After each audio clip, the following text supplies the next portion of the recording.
Assalamualaikum viewer. First of all, I would like to introduce myself. My name is Ramsha Rafiq and I'm going to tell you about fruit set and seed dormancy कैसे break होती है। आज हमने इसके बारे में बात करनी है। पहले वीडियो में मैंने आपको बताया था कि सीड डोरमेंसी की सिग्निफिकेंस क्या है, ये होती कैसे है, मतलब क्यों होती है ये सीड डोरमेंसी, और सीड डोरमेंसी क्या होती है, पार्थिनोजेनेसिस क्या होती है, ये मैंने बताया है। आप पहली वीडियो में जाके देखें प्लीज़, उसमें काफ़ी मटेरियल आपको अच्छी समझ आएगी।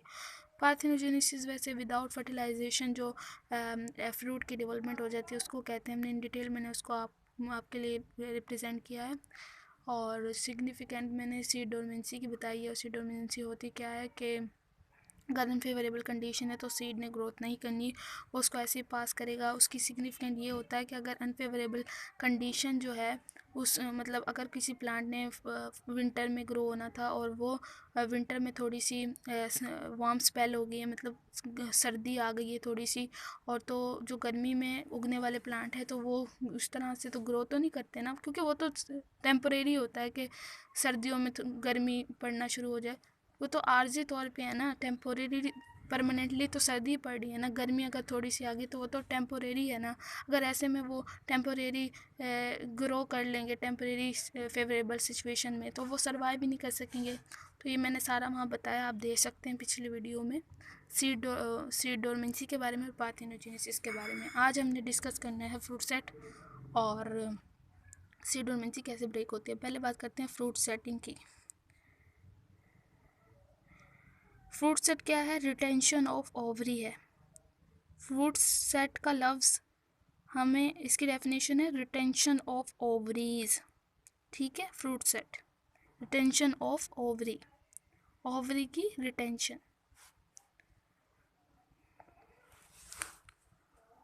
अब germinating pollen grain not only important structure for transfer of gametes and ensures of fertilization but also resource of oxygen।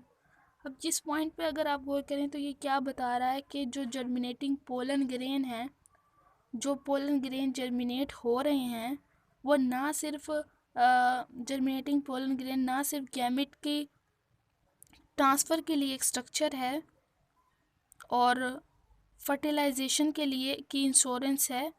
मतलब यहाँ ये बताना चाह रहा है कि जो पोलन ग्रेन है जहाँ से गैमेट की फर्टिल ट्रांसफ़र होते हैं, गैमेट के ने ट्रांसफ़र होना होता है और फर्टिलाइजेशन को वो यकीनी बनाते हैं। सिर्फ पोलन ग्रेन इन दो चीज़ों के लिए नहीं होता कि गैमेट की ट्रांसफ़र हो जाए और फर्टिलाइजेशन जो है वो यकीनी हो जाए। इसके अलावा इसमें क्या होता है, पोलन ग्रेन में रिच सोर्स ऑफ ऑक्सीजन होता है, यानी इसमें ऑक्सीजन पाया जाता है। तो स्टाइल और ओवरी प्रोड्यूस करते हैं ऑक्सीजन को। क्या करते हैं? स्टाइल और ओवरी। स्टाइल और ओवरी, अगर आप कार्पल का स्ट्रक्चर देखें तो उसमें जो स्टाइलिश सा स्ट्रक्चर होता है वो स्टाइल होता है, और जो नीचे जो ब्रॉड स्ट्रक्चर होता है वो ओवरी होता है। तो वहाँ से जो है ऑक्सीजन जो है वो प्रोड्यूस होता है। ऑक्सीजन नेसेसरली फ्रूट सेटिंग के लिए ज़रूरी होता है। तो ऑक्सीजन नेसेसरी होता है फ्रूट सेटिंग के लिए। राइपन सीड जैसे रिच सोर्स ऑफ ऑक्सीजन, जो राइपन सीड होते हैं ना उसमें रिच सोर्स ऑफ ऑक्सीजन होता है, ज़्यादा सोर्स होता है, यानी जो सीड राइपन होते हैं उसमें ज़्यादा जो रिच सोर्स ऑफ ऑक्सीजन होते हैं राइपन सीड। और जो डेवलपिंग सीड होते हैं उसमें ऑक्सीजन होता है और जिब्रेलियन होते हैं और साइटोकिनिन होता है। These three substances associate in development of embryo and accumulate of food resources reserve in seed and sometime in pericarp fruit fall। में क्या कह रहे हैं कि जो ऑक्सीजन है वो नेसेसरी है, ज़रूरी है फ्रूट सेटिंग के लिए। अगर आपने फ्रूट सेटिंग करवानी है तो ऑक्सीजन होना ज़रूरी है। अब ऑक्सीजन कहाँ से मिलता है? राइपन सीड, जो सीड राइपन होते हैं, पके हुए होते हैं, उनमें ये रिसोर्स ऑफ ऑक्सीजन पाया जाता है। और जो सीड डेवलप कर रहे होते हैं उसमें ऑक्सीजन भी होता है, साइटोकिनिन भी होता है, और जिब्रेलियन भी होता है, साइटोकिनिन भी होता है, के है ये, साइटोकिनिन भी होता है।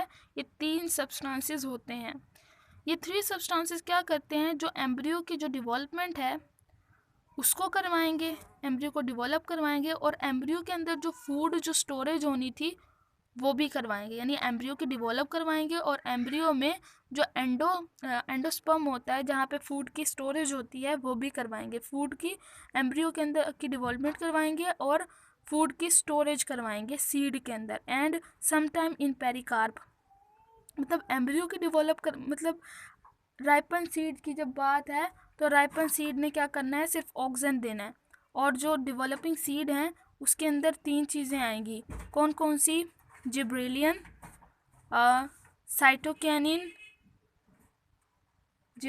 साइटोकिनिन और ऑक्सिन। तो ये तीनों सब्सटेंस क्या करते हैं, एम्ब्रियो की जो डेवलपमेंट है उसको बढ़ा देते हैं। और दूसरा क्या करते हैं, फूड स्टोरेज को बढ़ा देंगे, फूड की जो स्टोरेज है उसको, अकोमोलेशन को फूड की बढ़ा देंगे सीड के अंदर। या फिर जो फ्रूट की वाल होती है, समटाइम फ्रूट की वाल में, पेरिकार्प में भी फूड की स्टोरेज को बढ़ा सकते हैं और सीड में भी फूड की अकोमोलेशन को क्या करते हैं, बढ़ा देते हैं। और जो क्लाइमेटिक रिस्पायरेशन होती है वो होती है, ग्लूकोज की यूज़ बढ़ जाती है। यानी क्लाइमेट्रिक जो होती है ना, वो रिस्पायरेटरी एक्टिविटी होती है। क्लाइमेट्रिक ये रिस्पायरेटरी एक्टिविटी है जो कि ग्लूकोज की यूसेज को बढ़ा देती है, ग्लूकोज की डिमांड को बढ़ा देगी, इस्तेमाल को बढ़ा देगी। और हार्मोन इथाइलिन है जो found in ripening of fruit. यानी ये जो क्लाइमेट्रिक है ये कुछ भी नहीं है, ये रिस्पायरेटरी एक्टिविटी है जिसमें ग्लूकोज की इस्तेमाल बढ़ जाता है। और ये जो हार्मोन है इथाइलिन, ये एक्टिविटी परफॉर्म करता है जो कि राइपनिंग फ्रूट में पाया जाता है। यानी इथाइलिन ये एक्टिविटी करेगा और ये राइपनिंग फ्रूट में पाया जाता है। तो ये सारा क्या था, फ्रूट सेटिंग के बारे में था कि कैसे फ्रूट सेटिंग क्या होती है, रिटेंशन होती है ओवरी की। और राइपन सीड में ज़्यादा सोर्सेज होता है ऑक्सीजन का, और डेवलपिंग सीड में 3 तरह के सोर्सेज, वो ऑक्सीजन भी होता है, जिब्रेलियन भी होता है, साइटोकिनिन भी होता है। और ये डेवलपमेंट एम्ब्रियो की डेवलपमेंट करवाते हैं और फूड की अकोमोलेशन करवाते हैं, फूड रिजर्व्स की अकोमोलेशन करवाते हैं सीड में और फ्रूट की वाल में, जिसे पेरिकार्प कहते हैं। फ्रूट की वाल को पेरिकार्प कहते हैं। नेक्स्ट हमने पढ़ना है फ्रूट कैसे, सीड डोरमेंसी कैसे ब्रेक डाउन होती है, सीड डोरमेंसी कैसे टूटती है। तो सब में पहले क्या होता है, सीड के अंदर क्या क्या चीज़ होती है। सीड के अंदर एक तो सब में पहले सीड के पास क्या होता है, सीड कोट होता है, ठीक है, जिसको टेस्टा भी कहते हैं। सीड कोट होता है जिसको टेस्टा कहते हैं। उसके बाद जो है एम्ब्रियो होता है, कोटिलीडन होती हैं। एम्ब्रियो जो होता है,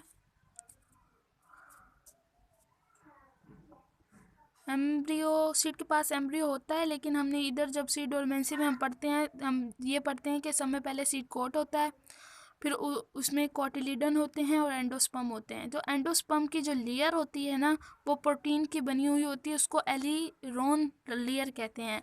एंडोस्पर्म की लेयर को क्या कहते हैं, एलिरोन लेयर कहते हैं। और सीड कोट को टेस्टा कहते हैं, एंडोस्पर्म की लेयर को एलिरोन कहते हैं। ये सीड कोट है। सीड कोट के अंदर ये जो ग्रीन से मैंने रिप्रेजेंट किया या ब्लू से रिप्रेजेंट किया, ये है एलिरोन लेयर। और इसके अंदर क्या है, एंडोस्पर्म है पड़ा हुआ है, इसके अंदर क्या है, एंडोस्पर्म है। और ये क्या है, कोटिलीडन है जो इस साइड पड़े हुए हैं, ये कोटिलीडन है। और इसके साथ ही जो है एपिकोटाइल इसका बन रहा है और इस तरह से हाइपोकोटाइल बनेगा। अब ये कैसे होगा सारा प्रोसीजर, ये ऐसे होगा कि सब में पहले इम्बिशन होगी। इम्बिशन सीड में क्या होती है, सब में पहले सीड डोरमेंसी तोड़ने के लिए इम्बिशन होती है। इम्बिशन क्या होती है, वाटर आएगा, इम्बिशन करवाएगा। यानी इम्बिशन कुछ भी नहीं है, ये एक स्पेशल फॉर्म है डिफ्यूजन की, जिसमें जो है वाटर अब्जॉर्ब होता है सिर्फ और सिर्फ सरफेस पे होगा, किसके, इम्बिटेंट के, इम्बीबेंट के सरफेस पे सिर्फ वाटर होगा absorb without dissolving into in it. यानी इसमें क्या होता है, ये एक स्पेशल तरह की डिफ्यूजन होती है, एक स्पेशल तरह की डिफ्यूजन है जिसमें सरफेस पे ही वाटर अब्जॉर्ब होता है और अब्जॉर्ब होगा सिर्फ सरफेस पे। तो और अब्जॉर्बेंट में डिजॉल्व नहीं होगा, सिर्फ अब्जॉर्बिबेंट में जो है वो के सरफेस पे ही सिर्फ अब्जॉर्ब होगा, उसमें डिज़ोल्व नहीं होगा। इस तरह के प्रोसीजर को इम्बिबिशन कहते हैं। दोबारा सुने, स्पेशल डिफ्यूजन है जो कि क्या करवाती है, सरफेस पे सिर्फ अब्जॉर्प्शन होगी और उसमें डिज़ोल्व नहीं होगा। ठीक है, वो उसमें डिज़ोल्व नहीं होगा सिर्फ जो वाटर की अब्जॉर्प्शन है वो सिर्फ सरफेस पे होगी। तो इसी तरह इम्बिशन हो जाती है सीड के अंदर। और इम्बिशन से क्या होगा कि जो इम्बिशन से क्या होगा, इम्बिशन के बाद हम क्या करेंगे, जिब्रेलियन है जो यहाँ पड़ा हुआ, उस जिब्रेलियन के पास वाटर जाएगा और वाटर जाके जिब्रेलियन से जो एंडोस्पर्म में जो डीएनए पड़ा है उसको आरएनए में कन्वर्ट कर देगा। किसकी मौजूदगी में, जो फाइटोक्रोम फार रेड है और फाइटोक्रोम आर है। दिन के टाइम कौन सा यूज़ होता है, फाइटोक्रोम फार रेड यूज़ होता है। तो फाइटोक्रोम रेड अपनी जो है पहले फाइटोक्रोम आर बनेगा जो कि 660 ml की लाइट को, अपनी लाइट को अब्जॉर्ब करवा के किस में कन्वर्ट हो जाएगा, उसमें कन्वर्ट हो जाएगा, फाइटोक्रोम फार रेड में कन्वर्ट हो जाएगा। यानी ये दोनों फाइटोक्रोम्स होते हैं जो कि दिन के वक्त एक्टिवेट होता है वो फार रेड होता है फाइटोक्रोम, और जो रात के वक्त एक्टिवेट होता है वो फाइटोक्रोम आर होता है। तो अगर ये प्रोसेस दिन में हो रहा है तो फार रेड हमें चाहिए। तो इसमें क्या होता है कि पहले फाइटोक्रोम आर बनता है जो कि अपनी रेड लाइट को अब्जॉर्ब करेगा, जिसकी वेवलेंथ की फ्रीक्वेंसी होती है 660 ml, उसको अब्जॉर्ब करेगा और फार रेड में कन्वर्ट हो जाएगा। फार रेड में जैसे कन्वर्ट होगा, यहाँ से एंडोस्पर्म के डीएनए में से डीएनए को आरएनए में कन्वर्ट कर देगा और वहाँ से इम्बिशन से जो जिब्रेलियन था वही ये प्रोसेस करेगा।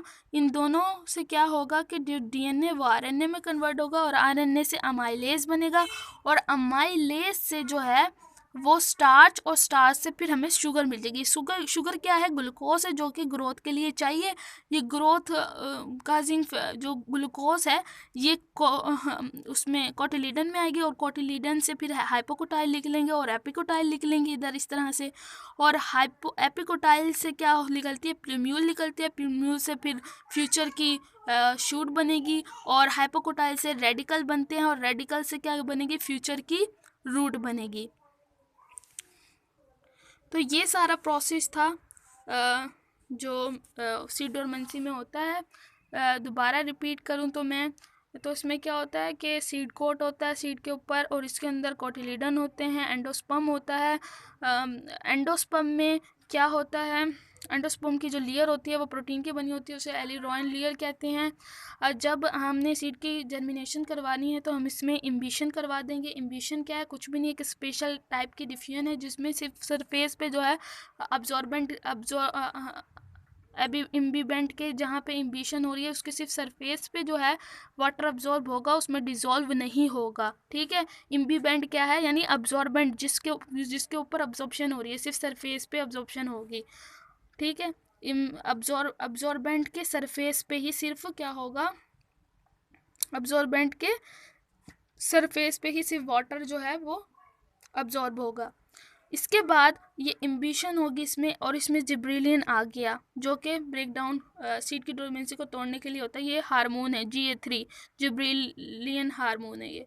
अब ये आ गया, इसने क्या करना है, एंडोस्पर्म के अंदर डीएनए को पे इफेक्ट करना है। उधर से जो फाइटोक्रोम फार रेड है वो पहले फाइटोक्रोम आर बनेगा, फिर वो कन्वर्ट हो जाएगा अपनी रेड लाइट की 660 के अब्जॉर्ब करके फार रेड में कन्वर्ट होगा। फार रेड दिन के वक्त क्योंकि एक्टिवेट होता है, फॉरवर्ड में कन्वर्ट हो जाएगा, पहले रेड बनेगा फिर फार रेड चाहिए दिन के वक्त अगर ये काम हो रहा है। तो फार रेड कहाँ जाएगा, फाइटोक्रोम में एंडोस्पर्म पे इफेक्ट करेगा, एंडोस्पर्म के डीएनए पे, और वहाँ से जिब्रेलियन इस पे एंडोस्पर्म में आएगा और वो डीएनए को यहाँ से जिब्रेलियन और यहाँ से फाइटोक्रोम फार रेड, ये और ये फिर ये दोनों क्या करेंगे, डीएनए को आरएनए में कन्वर्ट कर देंगे। आरएनए से अमाइलोज बनेगा, अमाइलेज बनेगा। अमाइलेज एक एंजाइम है जो कि स्टार्च के ऊपर एक्ट करता है और उसको ग्लूकोज में तोड़ देता है। क्या करता है, स्टार्च पे एक्ट करेगा और उसमें शुगर में कन्वर्ट कर देगा। स्टार्च कुछ भी नहीं होती। स्टार्च क्या होती है, ग्लूकोज। अगर ज़्यादा ग्लूकोज की जो बड़ी चेन होती है उसको हम स्टार्च कहते हैं। अगर ग्लूकोज को एंजाइम से तोड़ें जो कि अमाइलेज होता है तो हमें शुगर मिलती है, ग्लूकोज मिलती है। देखें ऐसे, स्टार्च क्या है, बड़ी बड़ी ग्लूकोज की चेन है। अमाइलेज एक एंजाइम है जो उस पर एक्ट करेगा और उसको ग्लूकोज में कन्वर्ट कर देगा, ग्लूकोज में तोड़ देगा, जो कि शुगर है। अब ये ग्लूकोज कहाँ जाएगी, ये कोटिलीडन्स में जाएगी और इसमें एपिकोटाइल और हाइपोकोटाइल की सूरत में ग्रोथ करवा देगी। एपिकोटाइल ऊपर वाली जो पोर्शन है वो एपिकोटाइल है, जहाँ से प्लम्यूल निकलना है, प्लम्यूल से शॉर्ट निकलेगी। और नीचे वाला पोर्शन क्या है, हाइपोकोटाइल है, जहाँ से रेडिकल्स निकलेंगे और रेडिकल्स क्या देगी, रूट देगा इन फ्यूचर। तो इस तरह से सीड डोरमेंसी टूटती है। और कोटिलीडन जो है, सीड के अंदर जो कोटिलीडन होता है और एंडोस्पर्म होते हैं, उसमें जो कोटिलीडन होता है उसको स्कॉटिलम्बी कहते हैं, स्कॉटिलम्बी कहते हैं। ठीक है, कोटिलीडन को स्कॉटिलम्बी कहते हैं और सीड कोड को टेस्टा भी कहते हैं। और एम्ब्रियो की मेम्ब्रेन को एलिरॉन लेयर कहते हैं। तो ये सारा सीड डोरमेंसी के बारे में था और मैंने इसको अगेन आपके लिए रिकैप भी कर दिया है। अगर आपको वीडियो पसंद आई हो तो वीडियो को लाइक कीजिएगा, चैनल को सब्सक्राइब कीजिएगा। और अगर आपने पहली वीडियोस नहीं देखी जिसमें मैंने पार्थेनोजेनेसिस के बारे में बताया है, सीड डोरमेंसी के बारे में बताया, तो उसको भी ज़रूर देखें। और इसके अलावा जो प्लांट हार्मोन है उसके बारे में ही मैंने वीडियोस अपलोड की हुई हैं, वो वाले प्लांट हार्मोन देखें। आप इजीली उसको डिस्टिंग्विश कर सकेंगे प्लांट हार्मोन के कौन से इनहिबिटर हैं, कौन से जो हैं ग्रोथ हार्मोन है।